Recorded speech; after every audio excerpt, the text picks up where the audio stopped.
Welcome to DivTech 101, aka Black Master, as we discuss information technology, also known as IT.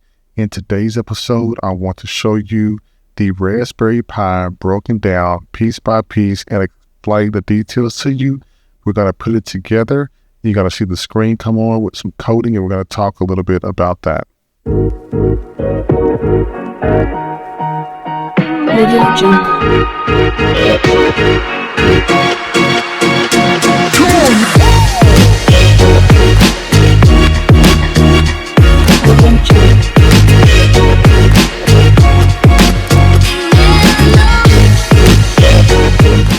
So just to kind of give you a little bit of background on the Raspberry Pi is a small credit card sized computer. It was basically developed in the UK, which was initially used as part of small projects, like people were hooking them up to sprinkler systems, to home automation systems and things like that. So the different types of things that you can hook these up.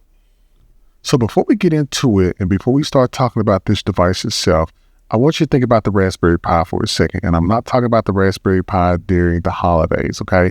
This is basically a credit card sized computer that can be used for a wide range of projects. I mean, people were using them by connecting them to like sprinkler systems for their home, to smart homes, to miniature projects and things like that. But this was developed in the UK to basically teach kids how to code, and for hobbyists and tech enthusiasts to use these for any type of project that they can imagine.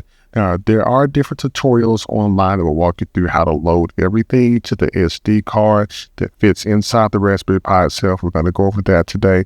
But these run off a variant of a Linux operating system, which you can actually download online, and you can basically have the video portion of it to show through the HDMI ports, which I'm going to show you on here as well. And it can also help teach you how to code. Now, as I stated, with the home automation, media centers, retro gaming, I mean, just think of anything you can think of, I mean, even robotics. But the real cool thing about this is I had bought this online. You basically put the kit together. You can go through some of the instructions online and help coding and put some things in there. But you're basically learning coding, experimentation, innovation, and basically that's going to help you to pretty much give you the ability to access technology on a smaller scale. And I know that we're cloud-based right now, but this right here is what brings people together all over the world. So rather than just talking about it, let's go ahead and jump right into it. I'm going to do this.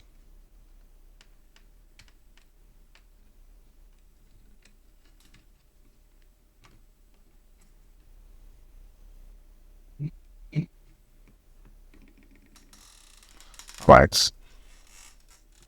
All right, so I'm going to go ahead and get this put together here. So we're going to go ahead and put on our sides of this so we can go ahead and lock those in. I'm going to put this one here. And you can definitely feel free to have one of these. You can follow along. Totally up to you. It doesn't matter. Either way, we're going to get it together and put together. So I have it. And these make very cool projects. It could make some pretty good gifts too if you have kids that's interested in technology. These little devices will really help you out with that.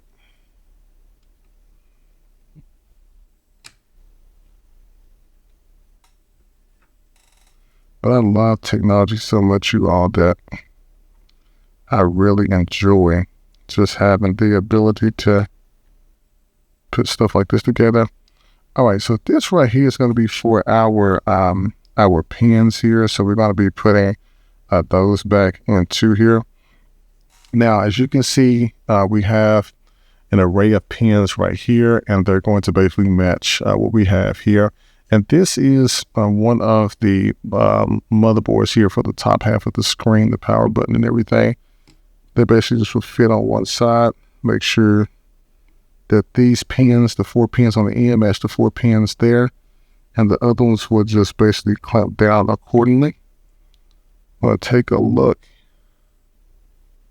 Make sure we got everything aligned. I'm just going to kind of press down. once you press down, you should see it. It's firmly set right there. If you look inside, you see my pins are set and my plastic pieces as well are on there. All right.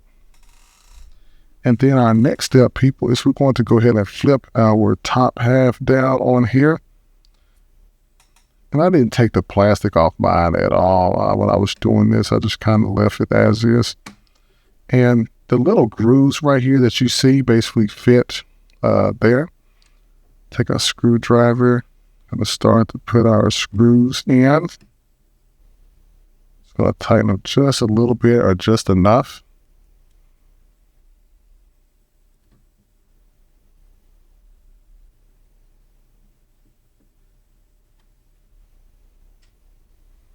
And this is not rocket science, you all. This is really, really easy to do, okay? This is not anything over the top. This is people who are really, you don't have to be in the technology field to do this. I mean, it's really easy. So I'm going to go ahead and tighten these screws here.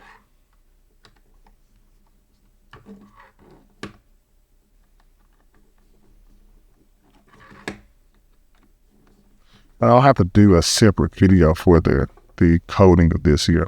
But you see we have a little small SD card right here. This one's just a 32-bit SD card I got. That's way more than enough memory that I actually need there.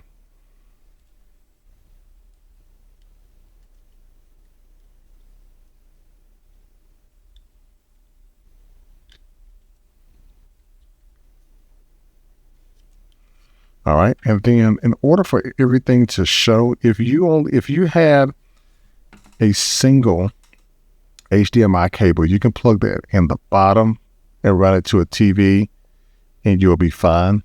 But if you want the top screen to show, you want to get the adapter that basically feeds the bottom portion of it, which is from the motherboard, which is reading from the SD card. And then it flips over as an adapter to show the information on the top screen. Go ahead and plug this in. All right, and so I have a power source right here, and I have this right here plugged up to a power source. Now what you want to do is you want to plug this up in the bottom portion here. You see it's going to power on right there. And we see the spring is coming on. And if you basically zoom in, people, you will actually see it with some of the code that I have on there. Now, I basically use this as a weather device where I was basically, there's a tool that you can use. That tool is called underground weather. And underground weather you can actually use to position your screen information, and you can code that within the SD card. And I had to create a GCP project, a Google Cloud platform, to read it from there to actually hit here. You could probably use DigitalOcean. You could probably use AWS, but at the time when I did this back a few years ago, I used GCP as a project because that's what the instructions were. And I basically created my own Doppler radar where I was able to have the entire portion of our city map, just like a Google map, on the device. And it basically showed the clouds because there was a layer that showed the map. There was a layer that showed the clouds moving. So you had your own weather station. So you can use it for that. But this right here is basically, I would need to log into the device. So I'm going to have to reset mine, you all, and like actually log in. But I want to kind of break it down and just show you a little bit of how this works here. And I really hope that today's video, that you all really enjoyed it. Definitely like, listen, subscribe to the channel. If you want more information on this right here, please reach me in the comments. I'll definitely post whatever information I can remember.